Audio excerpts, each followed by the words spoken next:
Hello, and welcome to our very first Spyder Spotlight.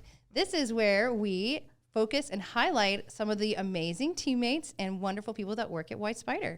So today you're here with me, Brooke McNeely. I'm the VP of Marketing, and I'm going to walk you through and talk to some of our amazing employees.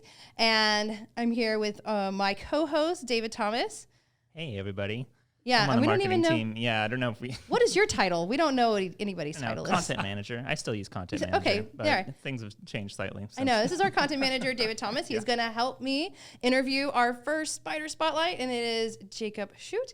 What is your title, Hello. Jacob? So my title is Technical Support Specialist, and I do not do anything with support. So it's a bit of a misnomer. More accurately for what I do, I am the computer web designer / developer for our development team. All right. And so what does your day-to-day job look like? Day-to-day work is kind of a mix depending on what stage of development we are in the projects. Looks like mostly designing new web pages for our SKU Ninja applications, and as well as sometimes getting in there and fixing whatever visual bugs we end up having on our front-end development. All right. And so, David, we wanted to do some icebreakers. Mm-hmm. Do you want to start us off with some icebreakers? Icebreaker. So these are icebreaker questions that are just going to be, just kind of rapid fire, just kind of get to know you. Okay. That has nothing to do with work. Yes, and some of these we'll already know. Some of these we won't. Yeah. Like, for example, I think I have an idea about this, but we'll see. Are you a dog person or a cat person, Jacob? Ooh, that is a loaded question for me. I have 3 cats. 2 of them are rescues. One of them we specifically rescued. My wife and I were just coming home one day and found a random cat on the street. And over the next month, we fed it to get it used to us. And then we ended up catching it in a catch and release. And we ended up adopting it because the previous owner didn't want to take it back. So you But caught I'm it. actually a dog person, Oh. which is completely ironic. Did you grow up with dogs? No, I've never actually owned any pets until I was married.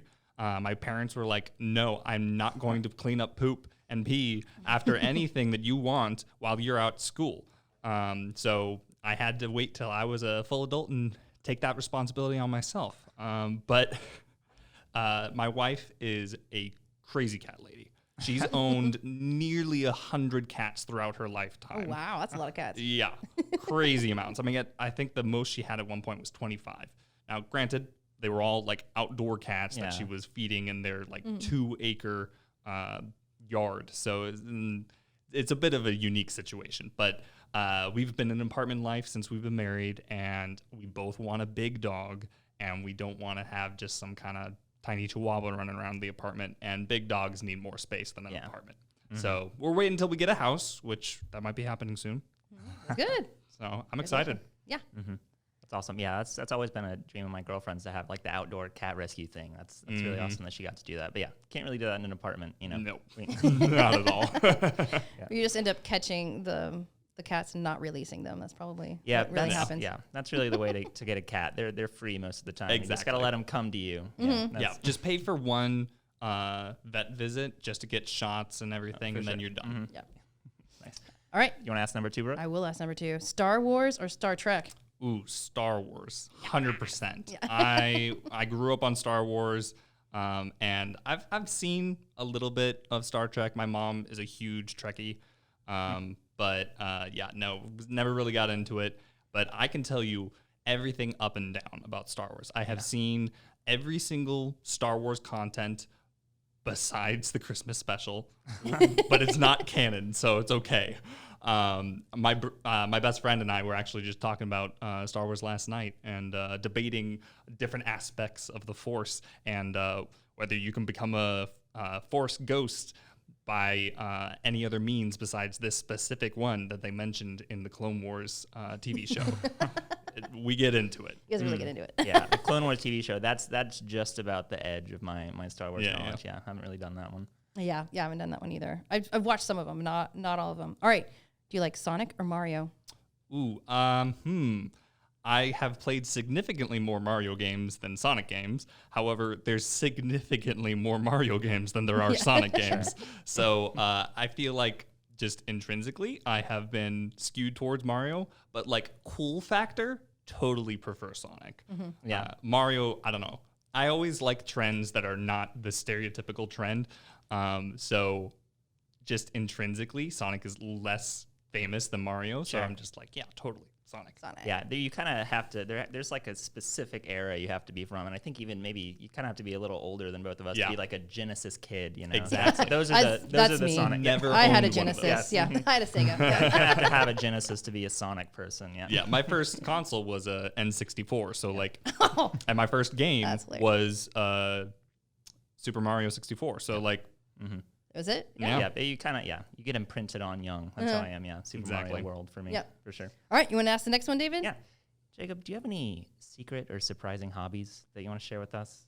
Anything that might be not be expected? That we just wouldn't even know. Yeah. Okay. So I have always been a huge theater person, and I've always been a huge like fantasy, JRPG, that kind of genre of video games and whatnot. And when I think I was a sophomore in college, I had a few friends in the theater company who introduced me to Dungeons and Dragons.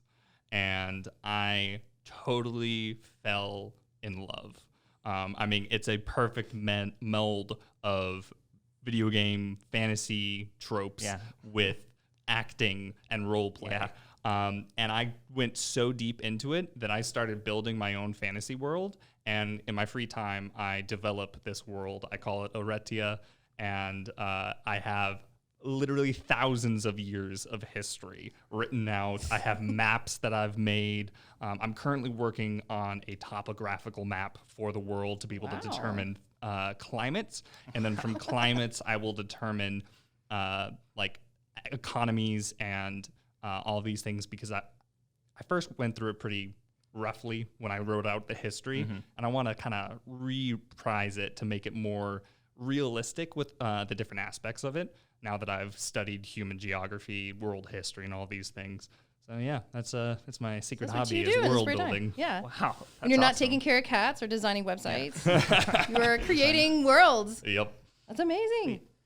All right, and I know that we just wrapped a project that we had all been working on for a year, exactly a year.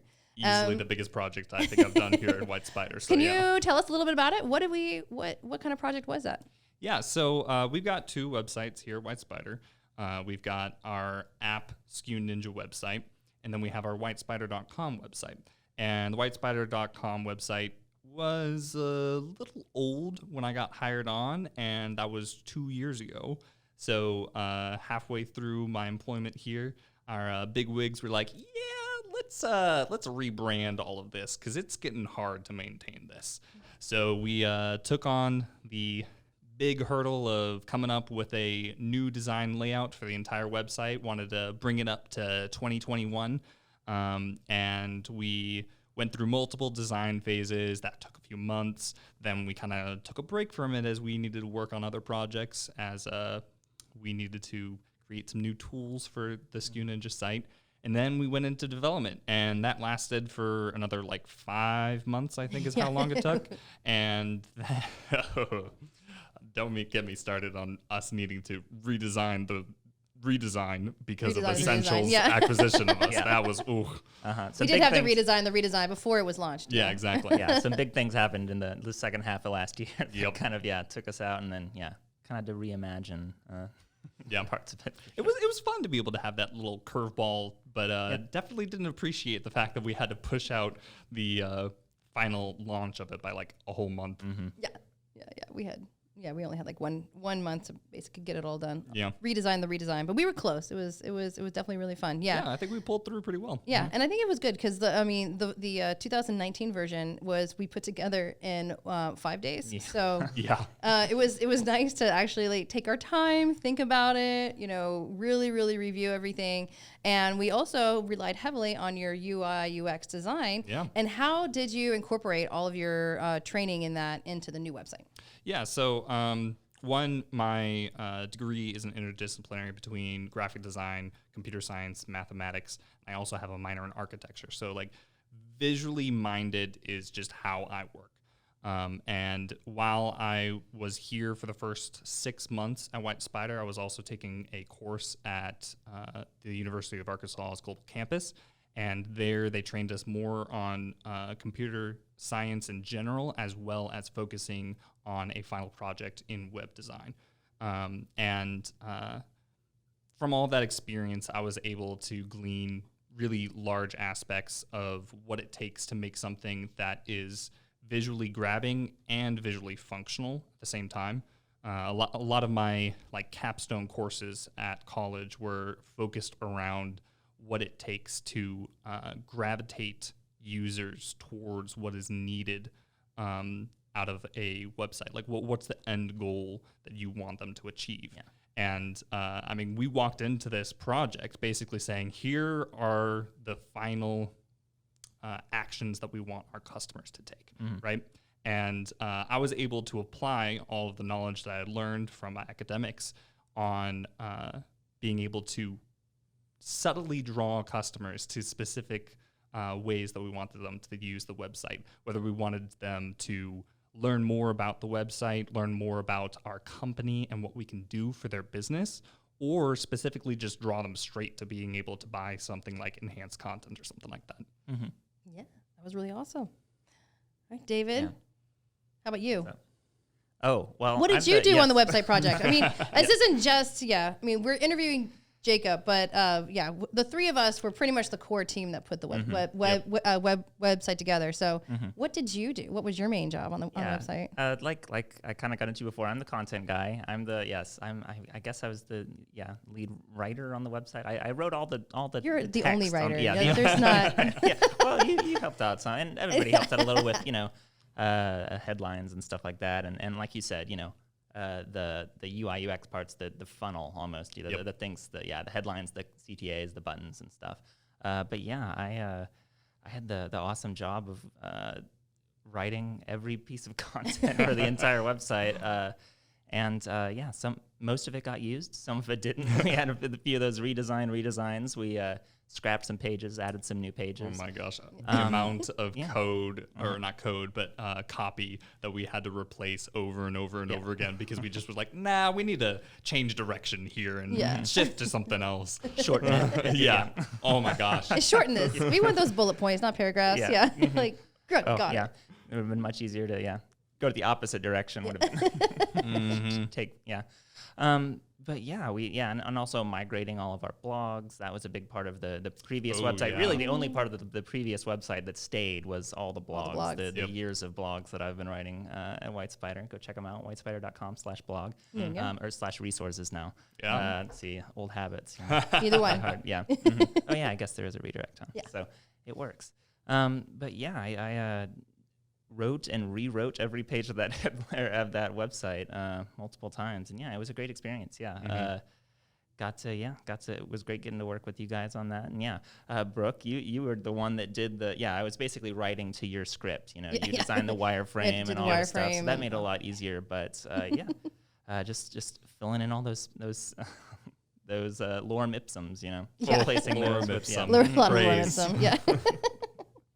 All right, so Jacob, what is your favorite part on the new website? Ooh, favorite part. So favorite part would probably end up being the blog pages, because we were able to take everything that David had been able to work on over the past few years and bring it back into this new design and make it a little more flashy and a little bit more functional. Yeah. nice looking. Yeah. Updating it. Aesthetically pleasing. That was what I was looking for. But the one aspect that I really enjoyed about that page was the links to be able to share on social media. And you will not believe how much work it goes into being able to make that thing dynamically shift with the page when you scroll down and then stop scrolling once you get to the recommended blogs that you should go look at next. Like the amount of code and calculations that you need to do, that one took almost an entire week. So I was very proud of it once I got to make it work. That's good. And that's why you do the coding and I do not. So I'm definitely partial to the blogs too, but that's what's awesome about the new blog pages is the dynamic elements of it. Yeah, Yeah. the suggested blog pages. We didn't have anything like that before. Yep. Yep, we want to try to get you into the site and go around and go searching and do at least 3 clicks because that's what we're trying to get you to, pages per session. Yes. So go WhyteSpyder.com, click 3 times, and then you can do whatever you want after that. We're providing you relevant content. You know, Yes. we're Exactly. giving. We categorized every single blog. category. Oh my You can goodness. go and Yeah. You can go to the resources page and click the drop down and find the blog that you're looking for. find exactly what you're looking for. Yes, that's really cool. What is it like working with the dev team? Ooh, good question. So interesting. I'm pretty used to working with computer science and sciencey types. They tend to be a bit more shy and quiet and keep to themselves, but like this team is really solid. I love working with these guys, and like we all have very common interests of like the things that we like to work on. We also have a lot of similar hobbies, so we all get along really great. And the expertise that like each individual brings to the team is awesome. I've worked with a lot of people in the past on like different design projects, and everyone kind of seemed to just kind of like muddle through what they were doing on things because everyone was kind of still pretty fresh. So I really appreciate all of the like experience that a lot of the people here have.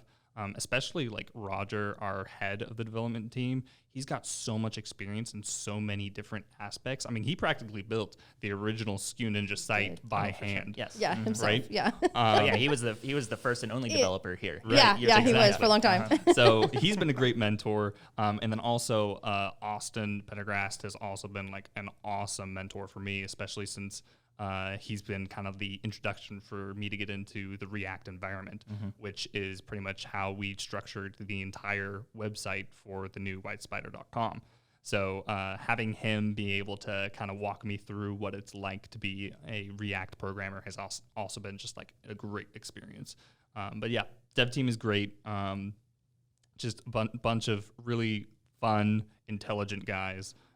And looking forward to be able to continue to grow with them and also have more people join in. I think we just hired like Yes, 2 more people. 2 more dev Yeah. just the other day. So yeah, we're growing, and I'm excited for the future. That's exciting. All right, and here's our last question to take us out. What are you most excited to work on in 2022? You're not giving away any secrets. No.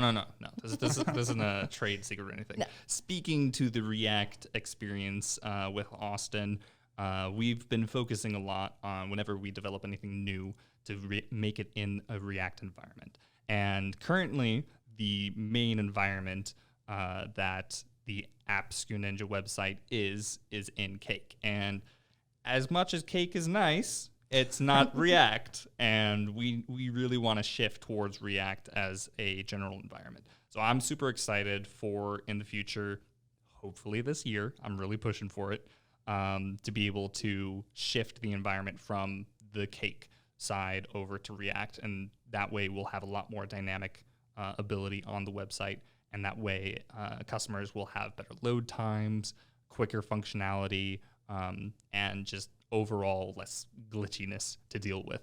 So yeah, I'm really excited about being able to shift over to a React environment for the whole website. That's awesome. Well, thank you. David, do you have anything to add? No, thanks for joining us here, Jacob, for our first Spyder Spotlight. Thanks for having me, guys. This was fun. Yay. All right. Well, thank you, and we'll see you all later.